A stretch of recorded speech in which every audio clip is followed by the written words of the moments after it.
Bonjour à tous. Aujourd'hui, nous nous retrouvons pour le bilan de la séquence que nous avons menée concernant le mariage de Figaro de Beaumarchais, séquence que nous avons menée dans le cadre de l'objet d'étude La comédie du valet. Du mariage de Figaro. Tout d'abord que nous l'avons étudié en nous posant la question suivante, est-ce une comédie du valet révolutionnaire? En d'autres termes, est-ce que Figaro préfigure quelques années en avance la Révolution française? Première chose qu'on retient, c'est que cette comédie, elle est héritière d'une tradition. Beaumarchais n'a pas tout inventé, il s'inspire de ce qui existe avant lui, en particulier de la comédie du XVIIe, comédie que l'on considère comme une référence dans la littérature française, en particulier avec un auteur très connu qui est Molière, que vous avez lu. Et de cette comédie, le mariage de Figaro va retenir plusieurs choses. D'abord, il va reprendre Beaumarchais l'idée d'une comédie d'intrigue qui va multiplier des péripéties. Intriguer, ça veut dire quoi? Ça veut dire mener une action en rusant. Donc, on a ici effectivement un valet qui va intriguer. On a également une comédie qui entend divertir pour mieux corriger les mœurs, c'est-à-dire pour mieux donner une leçon de morale. Et dans la préface, Beaumarchais le dit, la loi première, et peut-être la seule, est d'amuser en instruisant. Alors nous, on a vu que Molière avait dit à peu près la même chose, à ceci près que Molière parlait d'abord d'instruire, puis ensuite d'amuser. Donc peut-être que Beaumarchais a plus envie d'amuser que d'instruire, mais néanmoins, il a ces deux volontés. Et dernière chose qui fait que cette comédie, elle est héritière de la comédie du XVIIe, c'est qu'on a un valet qui ressemble à certains égards au valet de la comédie classique, notamment que c'est un valet qui est rusé, c'est un valet qui est doté d'un bon sens populaire, c'est un valet qui a un bon caractère, bon perdant, bon gagnant aussi d'ailleurs, et un valet qui va servir les intérêts de son maître en rusant. On a vu quand même que le valet de comédie était renouvelé par Beaumarchais. Figaro, ce n'est pas seulement un valet qui ressemble au valet du XVIIe. D'abord, c'est un valet qui s'éloigne des valets que l'on connaît dans la comédie parce que il va emprunter aux personnages des romans, et notamment aux personnages des romans picaresques, des romans picaresques espagnols. Et ces personnages s'appellent des picaros. On peut supposer d'ailleurs que c'est une des explications au nom de Figaro. Figaro viendrait de Picaro. Alors qu'est-ce qu'il emprunte, Figaro, aux personnages des romans picaresques? Le roman picaresque met en scène un tout jeune homme, c'est le cas de Figaro, de basse extraction sociale, c'est le cas de Figaro, et qui va vivre tout un tas d'aventures rocambolesques et souvent tout à fait invraisemblables. C'est le cas de Figaro qui, dans un monologue très poignant et très célèbre, explique quel a été son parcours. Il a été vétérinaire, il a été auteur, il a été économiste, etc.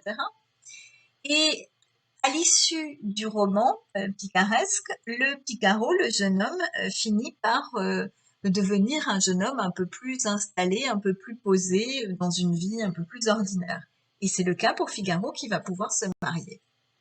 Deuxième raison pour laquelle le valet ici ne ressemble pas complètement au valet de la comédie traditionnelle, c'est que c'est un valet qui fait preuve d'autant d'esprit et de noblesse, en quelque sorte, que ses maîtres. Dans la comédie du XVIIe, le valet est rusé. Pour autant, sans être absolument un balourd, il n'est pas toujours capable de jeux de mots extrêmement fins. Son humour est plus grivois, plus terre à terre que celui des bourgeois qu'il sert. Et ici, ce n'est pas le cas. Figaro est capable de faire beaucoup d'esprit. Et il a une sorte de noblesse de cœur qui l'amène d'ailleurs à se comparer au comte dans son monologue, lorsqu'il dit au comte qu'avez-vous fait pour tant de bien, vous vous êtes donné la peine de naître et rien de plus, tandis que moi, morbleu, alors il sous-entend bien qu'il est un personnage avec des qualités. Autre différence par rapport au valet des comédies traditionnelles, c'est que le valet devient le personnage principal. et il sert ses propres intérêts. Si Figaro se met en mouvement et décide de ruser, c'est avant tout parce qu'il veut épouser Suzanne et qu'il en est empêché. Or, dans la comédie du XVIIe, le valet sert surtout les intérêts de son maître. Si le valet ruse, c'est pour sauver son jeune maître à qui on interdit d'épouser celle qu'il le souhaite, ou bien parce que un père se montre tyrannique. En tout cas, il sert les intérêts de son maître. Ce n'est plus le cas pour Figaro. Enfin, Figaro est un valet, qui porte des revendications sociales. À plusieurs reprises, il soutient qu'il est un être d'aussi grande valeur que son maître. Et ça, c'est tout à fait nouveau. C'était impensable au XVIIe siècle. Impensable de le penser, je n'en sais rien, mais impensable de le mettre sur scène, c'est absolument sûr.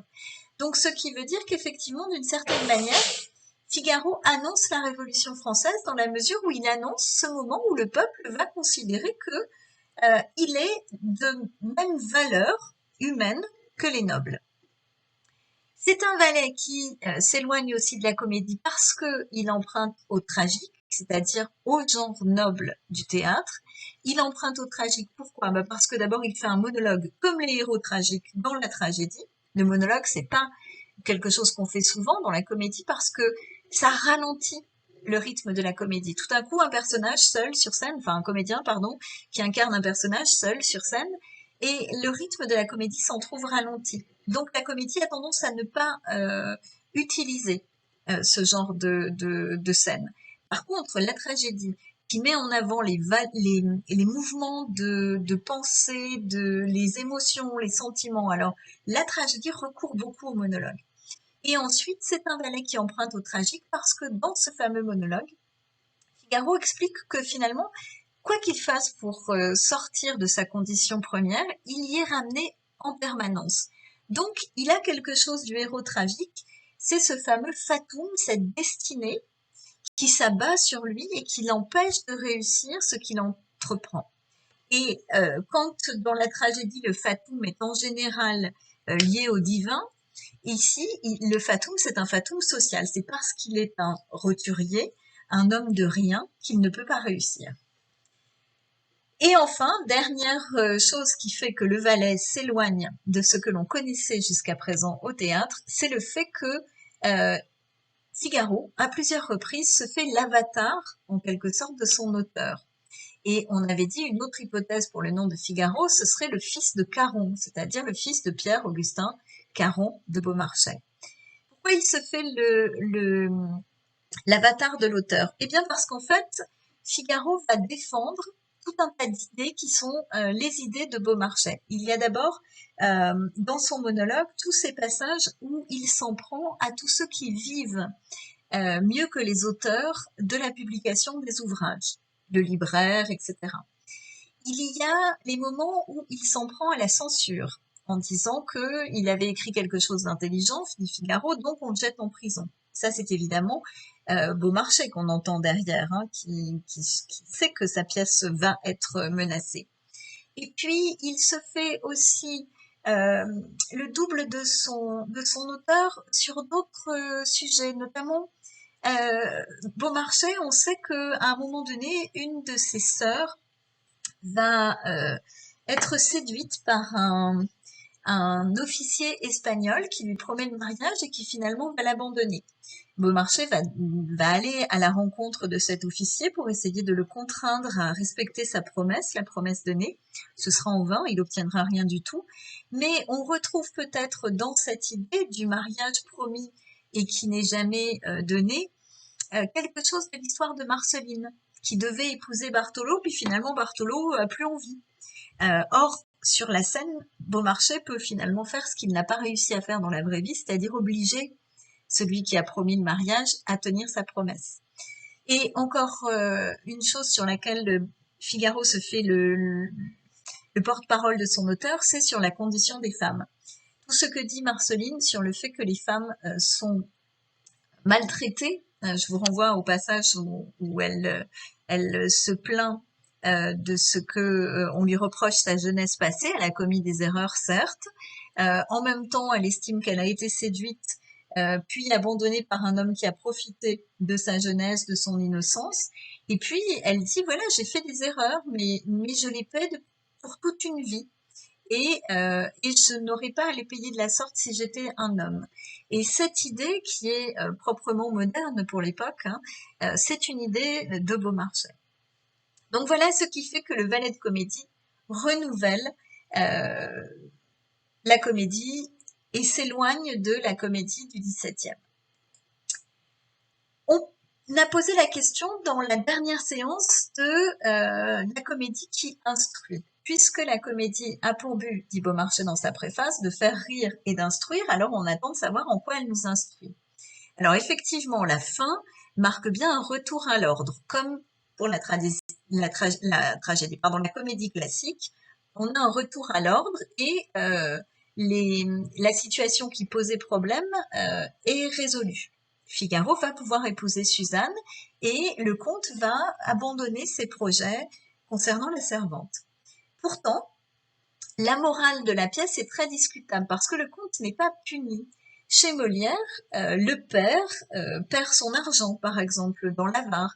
Il est systématiquement ridiculisé et puni de ce qu'il a voulu faire qui n'était pas bien. Chez Beaumarchais, on lui tape sur l'épaule au comte, on lui tire l'oreille et puis c'est tout.